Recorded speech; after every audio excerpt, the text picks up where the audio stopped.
সরকারি সফরে লন্ডনে গেছেন প্রধান উপদেষ্টা ডক্টর মোহাম্মদ ইউনূস। আর লন্ডনে গত ১৭ বছর ধরে অবস্থান করছেন বিএনপির ভারপ্রাপ্ত চেয়ারম্যান তারেক রহমান। প্রধান উপদেষ্টা তার সরকারি বিভিন্ন প্রোগ্রামের পাশাপাশি তারেক রহমানের সঙ্গে আসলে তিনি সাক্ষাৎ করেন কিনা সেটি ঠিক এই মুহূর্তে আলোচনার কেন্দ্রবিন্দুতে। সোশ্যাল মিডিয়াতে আমরা দেখছি যে তারেক রহমানের সঙ্গে ডক্টর ইউনূসের দূরত্ব অনেক বেশি বেড়ে গেছে।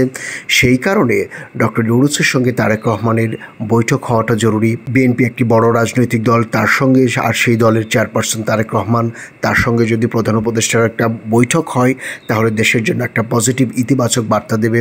4 দিনের সরকারি সফরে যুক্তরাজ্যের উদ্দেশ্যে ঢাকা ছেড়েছেন অন্তর্বর্তী সরকারের প্রধান উপদেষ্টা অধ্যাপক doctor Mohammad Yunus.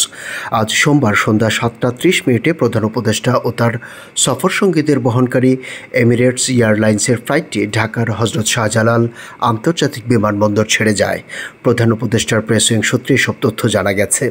সফরকালে Buckingham প্যালেসে British রাজা 3য় চার্লসের সঙ্গে দেখা করবেন প্রধান উপদেষ্টা।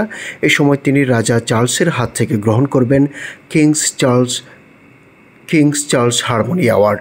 ব্রিটিশ প্রধানমন্ত্রী কিয়ার স্টারমারের সঙ্গে প্রধান উপদেষ্টার দ্বিপক্ষীয় বৈঠক হওয়ার কথা রয়েছে। পাশাপাশি প্রধান উপদেষ্টা যুক্তরাজ্যের নীতি গবেষণা প্রতিষ্ঠান চ্যাথাম হাউস আয়োজিত এক সংলাপে অংশ নেবেন। এছাড়া প্রধান উপদেষ্টার সঙ্গে লন্ডনে অবস্থানরত বিএনপির ভারপ্রাপ্ত চেয়ারপারসন তারেক রহমানের সাক্ষাতের সম্ভাবনা রয়েছে বলে সরকারের ঘনিষ্ঠ একটি সূত্র জানিয়েছে।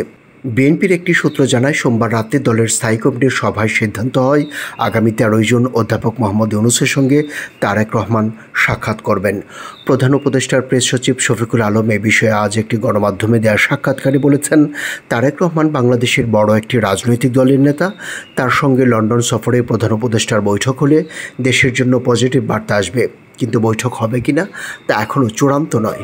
লন্ডনে গিয়ে বোঝা যাবে আসলে বৈঠক হবে কি হবে না।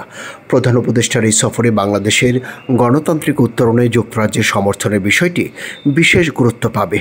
পাশাপাশি পাচার হওয়া অর্থ ফেরত আনার বিষয়টিকে প্রাধান্য দেবে বাংলাদেশ।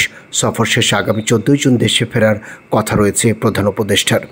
এদিকে বাংলাদেশের পতিত স্বৈরাচার আওয়ামী লীগ সভানেত্রী শেখ হাসিনার ভাইগ্নি টিউলিপ সিদ্দিকী প্রধান উপদেষ্টার সঙ্গে সাক্ষাতের জন্য একটি প্রধান উপদেষ্টা বরাবর একটি চিঠি পাঠিয়েছেন।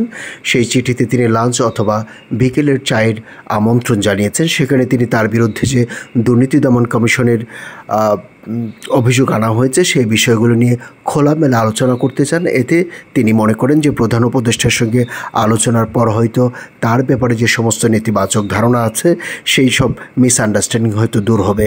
ক্ল্যারিফাই করার কথা তিনি বলছেন।